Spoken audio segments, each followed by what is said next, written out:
Olá, eu sou o professor Nixon Lins. Bem-vindos à nossa aula de Física. O assunto é ondulatória. Dividirei essa aula em duas partes. A ondulatória é a parte da física que estuda a onda. Na primeira parte, estudaremos principalmente as ondas mecânicas. Denominamos onda o movimento causado por uma perturbação que se propaga. Um pulso que foi dado pela mão, que essa perturbação se movimentou pela corda. Esse é o comprimento de onda. Como identificá-lo?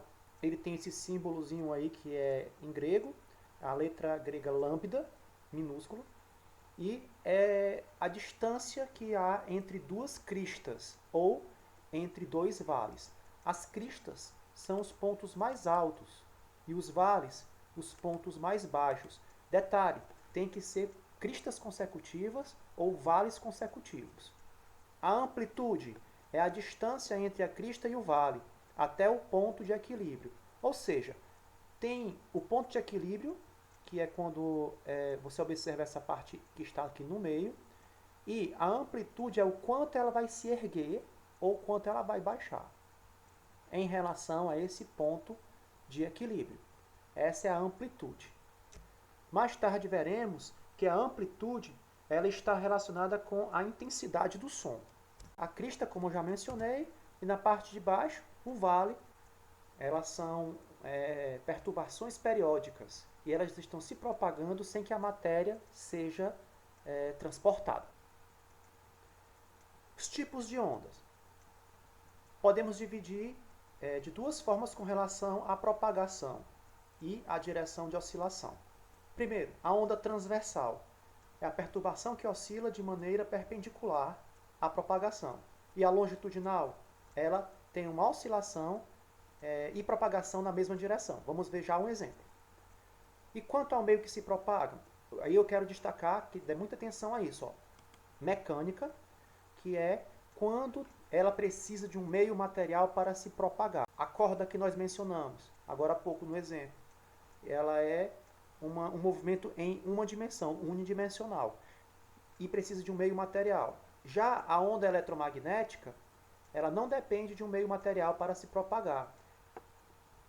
Um exemplo, a luz viajando pelo espaço. Sobre as ondas transversais, é esse primeiro tipo que vocês estão vendo aqui. Ó. Ondas transversais são aquelas cujas vibrações são perpendiculares em relação à direção de propagação. Observe,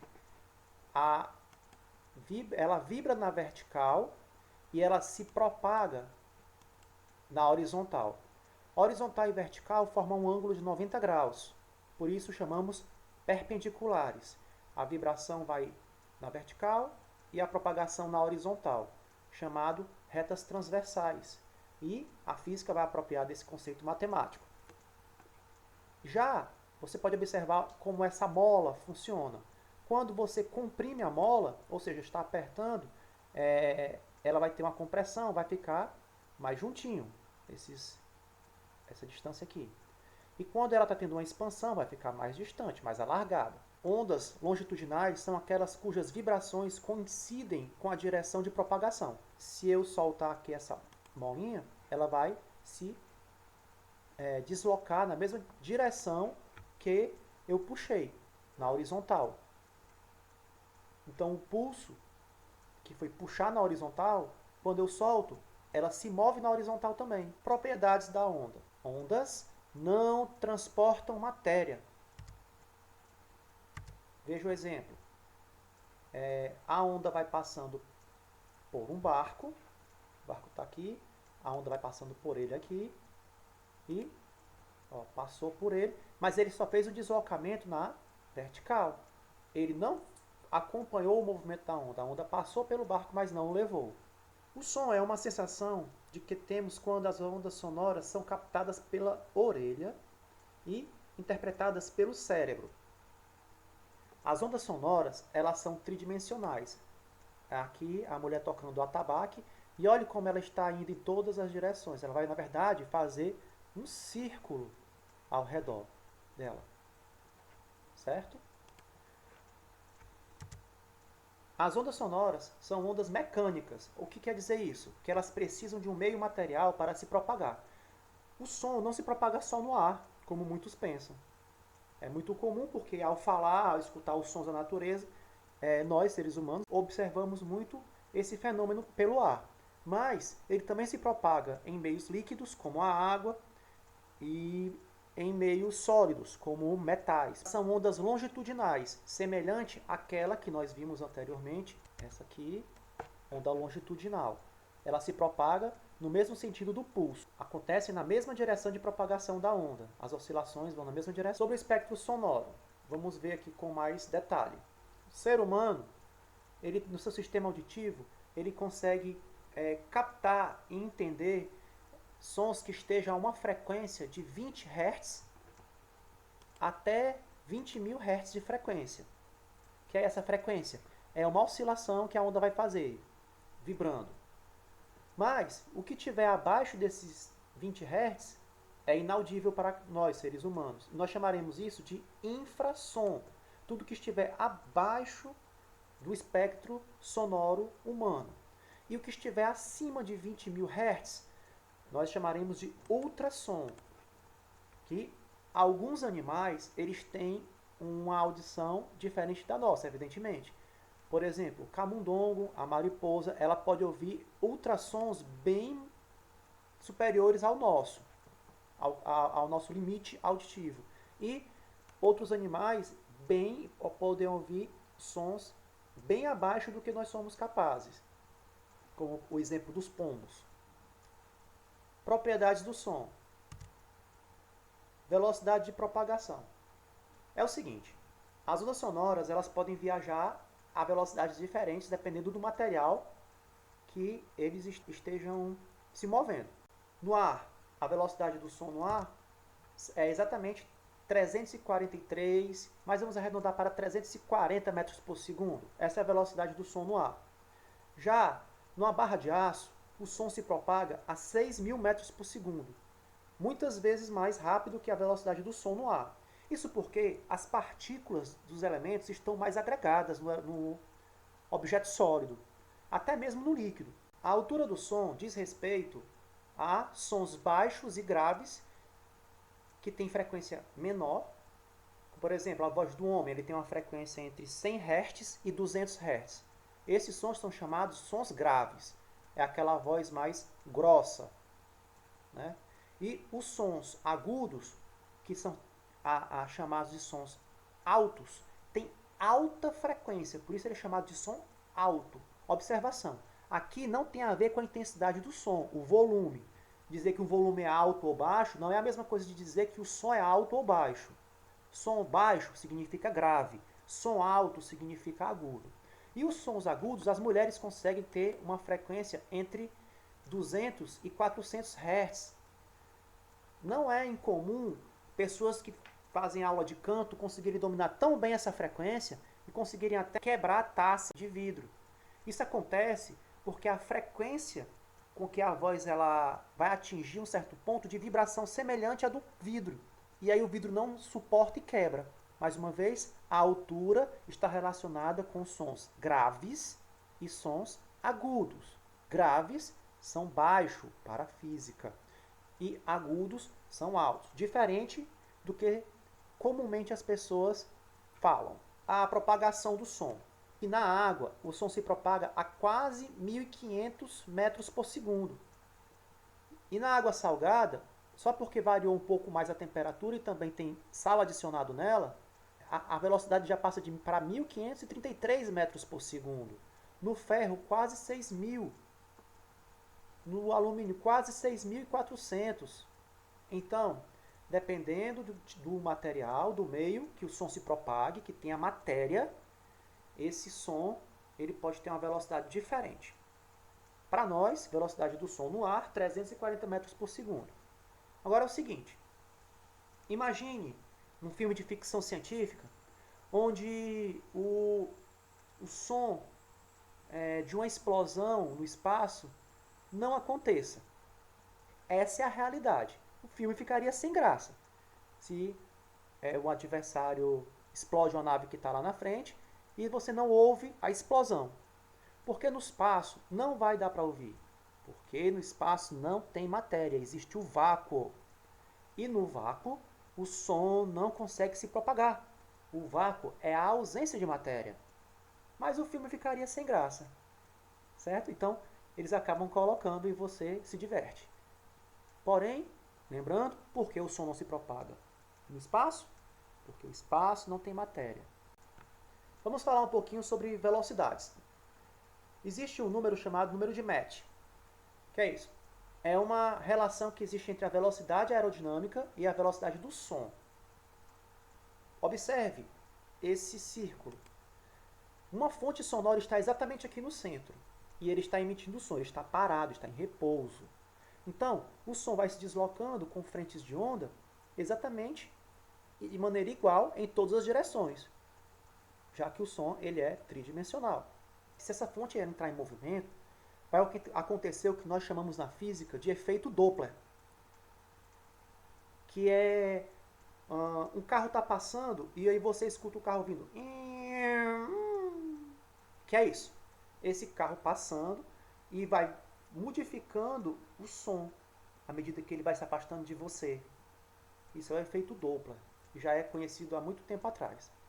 Bem, o que é que o número de Mach nos diz? Que quando nós passarmos do Mach 1, que é pela velocidade aerodinâmica dividido pela velocidade do som, nós vamos encontrar uma barreira. E essa barreira, quando ela é quebrada, existe essa deformação aqui que nós vemos no espaço ao redor da aeronave. Então nós temos aí um avião e ele está se deslocando exatamente a 340 metros por segundo, que é 1.224 km por hora. Nesse momento, os círculos não estão mais concêntricos, observe. Os círculos agora estão juntos em uma frente de onda, porque a velocidade da fonte, que é o avião que está emitindo o som, é igual à velocidade do próprio som. Então eles andam iguais e, nessa forma, acumulou toda essa onda de uma maneira que nós chamamos de interferência construtiva. Está acontecendo ali um acúmulo de ondas formando uma interferência construtiva. O ideal é que o avião passe rápido dessa velocidade, porque nesse ponto vai haver muitas vibrações. Certo? Dizemos que ele chegou a atingir Mach 1 e um detalhe, se um observador que se encontre à frente da aeronave não vai ouvir a fonte nenhuma de nenhum som e não vai sentir nenhuma vibração até que a fonte o alcance. Mas observe agora esse outro exemplo. Observe esse cone que se formou. O que temos aqui?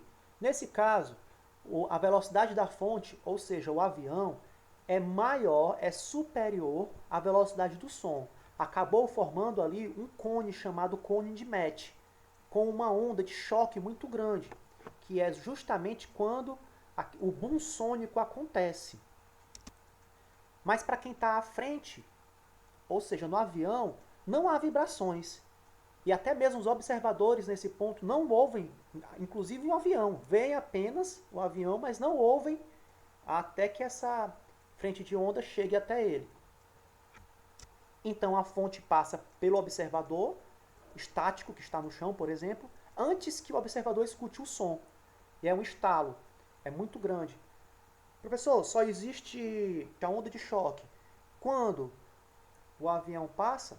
Não, acontece também com um chicote, por exemplo. Quando o chicote ele é lançado pelo vaqueiro, quando ele faz aquele barulhinho, é porque aquele barulho ali, ele conseguiu, a pontinha do chicote conseguiu se mover mais rápido que a velocidade do som.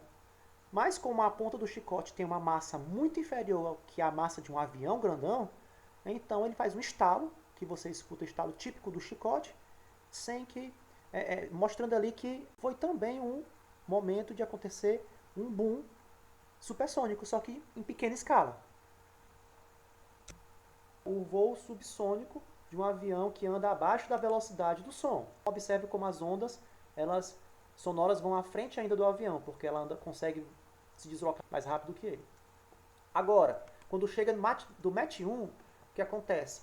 a frente de onda se iguala, que foi o exemplo anterior que nós vimos. Acontece o boom supersônico.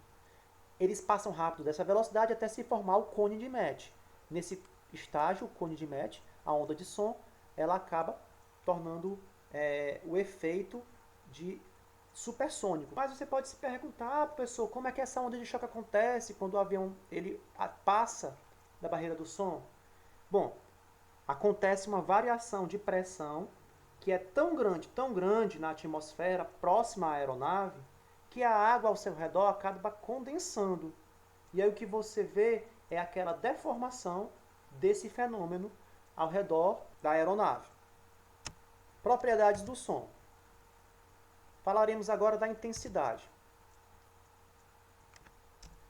Quanto maior a amplitude do som, maior é a intensidade dele. A amplitude é o quanto vai subir aquela ondinha para atingir a crista, ou quanto ela vai descer do ponto de estabilidade, né? Vai descer para formar o vale. Bem, a intensidade ela é medida em decibéis. Ela é uma energia que foi transportada por um meio material. Quanto maior, mais energia vai ser transportada. Por isso que gritar perto de alguém, a pessoa acaba se sentindo incomodada. Medidas sonoras com intensidade superior a 130 decibéis, elas chegam a causar dor, tontura. Acima de 160 decibéis podem romper a membrana do tímpano, que ela é sensível a essa intensidade sonora tão elevada. Pode até mesmo causar surdez. Lembrando que tem 3 ossinhos, bigorna, estribo e martelo. Esses 3 ossinhos eles vibram juntos. Com intensidade superior a 160 decibéis, vai acontecer problema de surdez. Esses ossinhos eles vão ser afetados. E aí a informação não é levada pelo nervo auditivo ao cérebro para ser decodificada. Por isso, cuidado ao utilizar os fones de ouvido. O smartphone ele avisa quando a intensidade sonora é superior ao ideal. Isso para proteger a audição do usuário. Mas muitas pessoas acabam desconsiderando esse alerta e continuam a ouvir por ter períodos longos com fone de ouvido em intensidade sonora elevada. E o que é o timbre? O timbre é uma característica que permite que você observe qual tipo de instrumento está sendo tocado. Tenho certeza que você não confunde um violão com um tambor. Isso porque você já sabe diferenciar o timbre sonoro, sem mesmo saber o que isso significa. Também ao ouvir a voz de alguém conhecido, sem que se você possa vê-lo, já consegue saber que aquela pessoa está chegando, só em ouvi-la falar. Entendendo um pouquinho melhor, essa característica nos ajuda a diferenciar 2 sons de mesma altura, certo? Mas produzidos por fontes diferentes. Pessoas têm um timbre de voz, cada um de nós. O diapasão, ele tem um tipo de timbre. Olha só como é que a onda dele se comporta. Já que a flauta faz assim, quando está na parte da crista, tem 3 pontos. Quando está na parte do vale, tem só 1. Olha como é o do violino, tão diferente um do outro. Vendo como é que se comportam existe um padrão também, ó. Um padrão de repetição.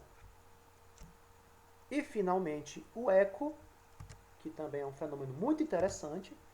Quando as ondas sonoras atingem uma superfície, que no mínimo deve ter ali por volta dos 17 metros, para que a onda possa ir e voltar, e o nosso ouvido consiga fazer a captação dessa onda, nós conseguimos ouvir a própria voz.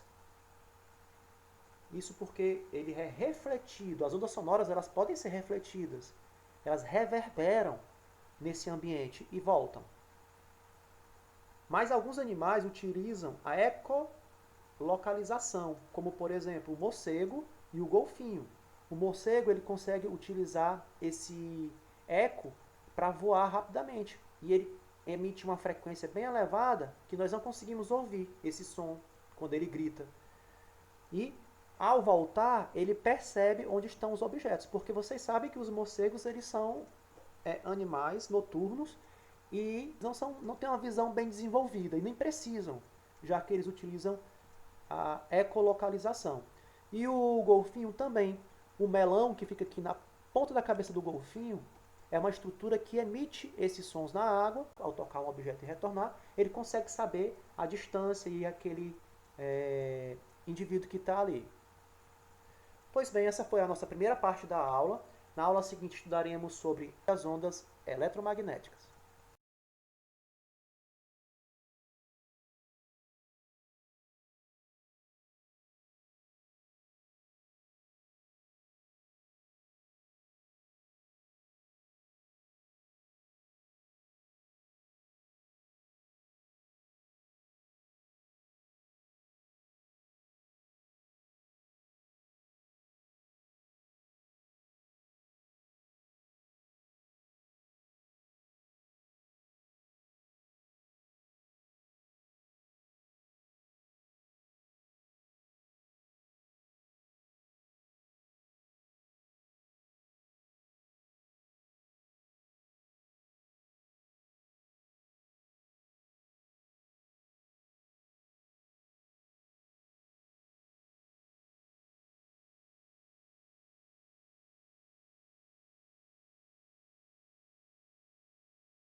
Porém, lembrando, por que o som não se propaga no espaço? Porque o espaço não tem matéria. Prosseguindo aqui. Vamos falar um pouquinho sobre velocidades. Existe um número chamado número de Mach. O que é isso? É uma relação que existe entre a velocidade aerodinâmica e a velocidade do som. Observe esse círculo. Uma fonte sonora está exatamente aqui no centro. E ele está emitindo som, ele está parado, está em repouso. Então, o som vai se deslocando com frentes de onda exatamente de maneira igual em todas as direções, já que o som ele é tridimensional. Então, nesse caso, nós vemos a pessoa e escutamos o que ela fala à medida que essa onda chega até nós. Mas acontece que se essa fonte entrar em movimento, vai acontecer o que nós chamamos na física de efeito Doppler, que é um carro está passando e aí você escuta o carro vindo. Que é isso? Esse carro passando e vai modificando o som à medida que ele vai se afastando de você. Isso é o efeito Doppler, que já é conhecido há muito tempo atrás. Bem, o que é que o número de Mach nos diz? Que quando nós passarmos do Mach 1, que é a velocidade do som dividido pela velocidade aerodinâmica dividido pela velocidade do som, nós vamos encontrar uma barreira. E essa barreira, quando ela é quebrada, existe essa deformação aqui que nós vemos no espaço ao redor da aeronave. Vamos entender melhor isso. Então, nós temos aí um avião e ele está se deslocando exatamente a 340 metros por segundo, que é 1.224 km por hora. Nesse momento, os círculos não estão mais concêntricos, observe. Os círculos agora estão juntos em uma frente de onda, porque a velocidade da fonte, que é o avião que está emitindo o som, é igual à velocidade do próprio som. Então eles andam iguais e, nessa forma, acumulou toda essa onda de uma maneira que nós chamamos de interferência construtiva. Está acontecendo ali um acúmulo de ondas formando uma interferência construtiva. O ideal é que o avião passe rápido dessa velocidade, porque nesse ponto vai haver muitas vibrações. Certo? Dizemos que ele chegou a atingir Mach 1. E um detalhe, se um observador que se encontre à frente da aeronave não vai ouvir a fonte nenhuma de nenhum som e não vai sentir nenhuma vibração até que a fonte o alcance. Mas, observe agora esse outro exemplo. Observe esse cone que se formou. O que temos aqui? Nesse caso, a velocidade da fonte, ou seja, o avião, é maior, é superior à velocidade do som. Acabou formando ali um cone chamado cone de Mach, com uma onda de choque muito grande, que é justamente quando o boom sônico acontece. Mas para quem está à frente, ou seja, no avião, não há vibrações. E até mesmo os observadores nesse ponto não ouvem, inclusive o avião. Veem apenas o avião, mas não ouvem até que essa frente de onda chegue até ele. Então a fonte passa pelo observador estático que está no chão, por exemplo, antes que o observador escute o som. E é um estalo, é muito grande. Professor, só existe o boom supersônico, ou seja, a onda de choque. Quando o avião passa, não. Acontece também um boom supersônico com um chicote, por exemplo. Quando o chicote ele é lançado pelo vaqueiro, quando ele faz aquele barulhinho, é porque aquele barulho ali, ele conseguiu, a pontinha do chicote conseguiu se mover mais rápido que a velocidade do som.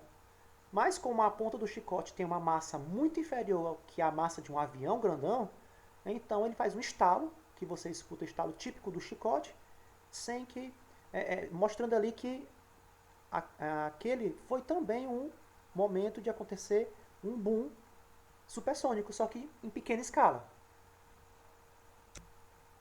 Então, para a gente entender melhor, no primeiro exemplo aqui nós temos um avião subsônico. O que quer dizer isso? Ele voa abaixo da velocidade do som. Ou seja, a gente ouve primeiro, um observador que esteja parado vai ouvir primeiro o som para depois corta.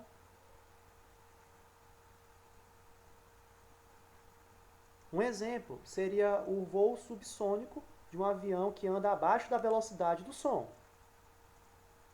Então, andar abaixo da velocidade do som, observe como as ondas sonoras vão à frente ainda do avião, porque ela consegue se deslocar mais rápido que ele. Agora, quando chega do Mach 1, o que acontece? A frente de onda se iguala, que foi o exemplo anterior que nós vimos. Acontece o boom supersônico. Eles passam rápido dessa velocidade até se formar o cone de Mach. Nesse estágio, o cone de Mach, a onda de som, ela acaba tornando o efeito de supersônico, que você vê a deformação ao redor. Mas você pode se perguntar, professor, como é que essa onda de choque acontece quando o avião ele passa da barreira do som? Bom, acontece uma variação de pressão que é tão grande na atmosfera próxima à aeronave, que a água ao seu redor acaba condensando. E aí o que você vê é aquela deformação desse fenômeno ao redor da aeronave. Propriedades do som. Falaremos agora da intensidade. Quanto maior a amplitude do som, maior é a intensidade dele. A amplitude é o quanto vai subir aquela ondinha para atingir a crista, ou quanto ela vai descer do ponto de estabilidade, né? Vai descer para formar o vale. Bem, a intensidade ela é medida em decibéis. Ela é uma energia que foi transportada por um meio material. Quanto maior, mais energia vai ser transportada. Por isso que gritar perto de alguém, a pessoa acaba se sentindo incomodada.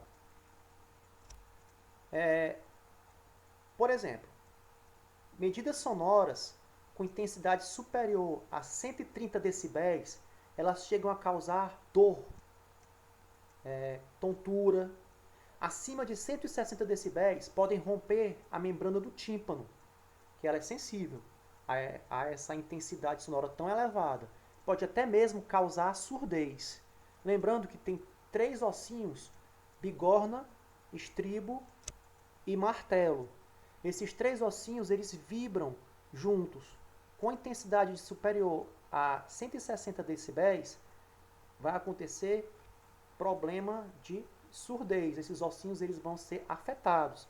E aí a informação não é levada pelo nervo auditivo ao cérebro para ser decodificada. Por isso, cuidado ao utilizar os fones de ouvido. O smartphone ele avisa quando a intensidade sonora é superior ao ideal. Isso para proteger a audição do usuário. Mas muitas pessoas acabam desconsiderando esse alerta e continuam ouvir por ter períodos longos com fone de ouvido em intensidade sonora elevada. E o que é o timbre? O timbre é uma característica que permite que você observe qual tipo de instrumento está sendo tocado. Tenho certeza que você não confunde um violão com um tambor. Isso porque você já sabe diferenciar o timbre sonoro, sem mesmo saber o que isso significa. Também ao ouvir a voz de alguém conhecido, sem que se você possa vê-lo, já consegue saber que aquela pessoa está chegando, só em ouvi-la falar. Entendendo um pouquinho melhor, essa característica nos ajuda a diferenciar 2 sons de mesma altura, certo? Mas produzidos por fontes diferentes. Pessoas têm um timbre de voz, cada um de nós. Por exemplo aqui, o diapasão, ele tem um tipo de timbre. Olha só como é que a onda dele se comporta. Já que a flauta faz assim, quando está na parte da crista, tem 3 pontos. Quando está na parte do vale, tem só 1. Olha como é o do violino, tão diferente um do outro. Vendo como é que se comportam existe um padrão também, ó, um padrão de repetição. E finalmente o eco, que também é um fenômeno muito interessante, quando as ondas sonoras atingem uma superfície que no mínimo deve ter ali por volta dos 17 metros para que a onda possa ir e voltar e o nosso ouvido consiga fazer a captação dessa onda, nós conseguimos ouvir a própria voz. Isso porque ele é refletido. As ondas sonoras elas podem ser refletidas. Elas reverberam nesse ambiente e voltam. Mas alguns animais utilizam a ecolocalização, como por exemplo o morcego e o golfinho. O morcego ele consegue utilizar esse eco para voar rapidamente. E ele emite uma frequência bem elevada que nós não conseguimos ouvir esse som quando ele grita. E ao voltar, ele percebe onde estão os objetos, porque vocês sabem que os morcegos eles são animais noturnos e também eles são meio eles não têm uma visão bem desenvolvida e nem precisam, já que eles utilizam a ecolocalização. E o golfinho também. O melão que fica aqui na ponta da cabeça do golfinho é uma estrutura que emite esses sons na água, e esse eco, ao retornar, ao tocar um objeto e retornar, ele consegue saber a distância e aquele indivíduo que está ali. Pois bem, essa foi a nossa primeira parte da aula. Na aula seguinte estudaremos sobre as fontes sonoras. Desculpa. Na aula que vem nós estudaremos sobre as ondas eletromagnéticas. Na aula que vem estudaremos sobre as ondas eletromagnéticas. Até mais!